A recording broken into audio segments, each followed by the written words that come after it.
Welcome again to a Sting in the Tail Storytellers. Myself, Colin Rowan, and next month, Iris Skipworth. A tale today, a short one, about Polly. Polly and the Ants, illustrated wonderfully in our calendar by the lovely Lisa. A reminder, if you need one, that we have a monthly storytelling club at Lock 91. And this month, we have Dave Tongue coming up from Norfolk, telling beguiling stories for beginners. Third Wednesday of every month, so 16th, I think it is, in July. Right, okay, so on with today's story. It's a short one, so no need for a change of socks or cups of tea. Polly. Polly was a young girl. She was about 10 years old. And there are a few things you need to know about Polly. One is that she was very, very shy. The second thing about Polly was she was very, very curious. And the third thing about Polly was she was enormously, tremendously, unbelievably short-sighted. The fact that her parents hadn't done anything about this short-sightedness until she was 10 years old is beyond the scope of this story. So, her curiosity was piqued at the most every Sunday lunchtime. After they'd eaten and cleared the kitchen table, done the washing up, put everything away, her father would go to the shed and he would bring back an ant farm. Lots of ants on a board around about a meter square, and he would put it on the kitchen table. And Polly, she was too scared of her father to go and investigate what was going on.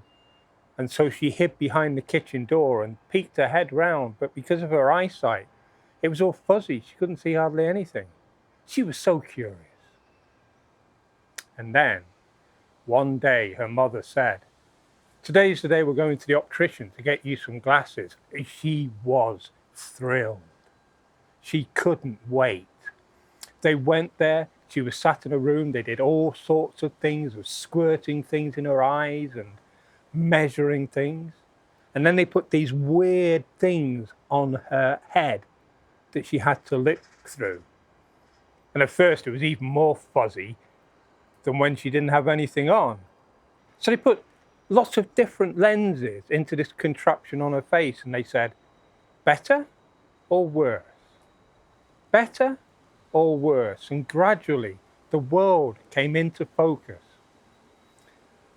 And the chart in front of her, rather than just a fuzzy mess, you could see the individual letters, all of them, row after row after row, and even the smallest row of letters. And Polly was distraught when this contraption was taken away, and they said it will be 2 to 3 days before your prescription glasses will be ready.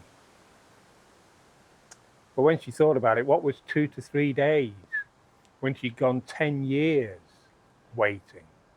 And so the day came, and she was taken back to the optician. She'd already chosen which glasses she wanted, nice red rimmed ones.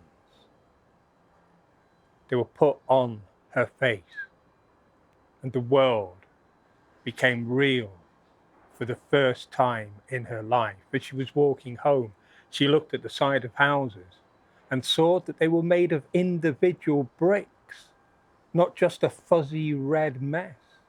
And when she looked at the trees, they had leaves, thousands of leaves. She came back, and now she couldn't wait for Sunday. And, as you might expect, Sunday came around. They ate their Sunday lunch. Things were taken away and washed and put away. And her father went to the shed to get the ant farm again. And he carried it in and he put it on the table. But Polly just because she had new glasses, wasn't brave enough to come from hiding behind the kitchen door, and she looked and she could see in great detail things that she hadn't seen before. Her father would pick up an ant and dip an incredibly fine brush into some paint and draw something on the back of an ant. And then he put it down, and the ant stayed exactly where it was put.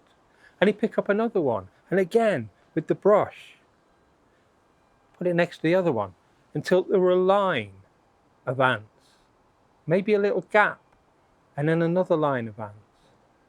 But she couldn't see what was on the back of the ants. And after about an hour, her father took his camera and stood up and took a picture of the ant farm. And then he took it back to the shed and then took his camera down into the basement, where she knew that he had a dark room, although she'd never seen it because she was forbidden to go down into that basement. But now she couldn't wait a moment longer. And when her father left the house, she undid that cellar door, turned on the light, and then she carefully went down the wooden stairs one by one until she came to the concrete floor. And she looked up, and there were pictures, photos, all over the wall. It seemed to be in pairs. And she went and she looked at the first one, and it was a picture of her younger brother, Billy. And he had a party hat on and a big smile on his face, and he seemed to be opening a present. And she looked at the picture next door, and it was a picture of the ants. And the ants were in a line, and they each had letters on their back. And when you read it, it spelled out Billy's 6th birthday. Wow. She wasn't expecting that. And then she looked at the next one, and it was a picture of herself with her arm in a sling. And when she looked at the accompanying photo of the ants, it said, Polly broke her arm. And there were loads of them. They were all about their holidays, their family holidays, what they'd done. Each one had the ants spelling out what the photo was about. Until she got to one, and she couldn't work it out. It wasn't like one of the others. The photograph was kind of like a chart. Lots of boxes in columns and rows.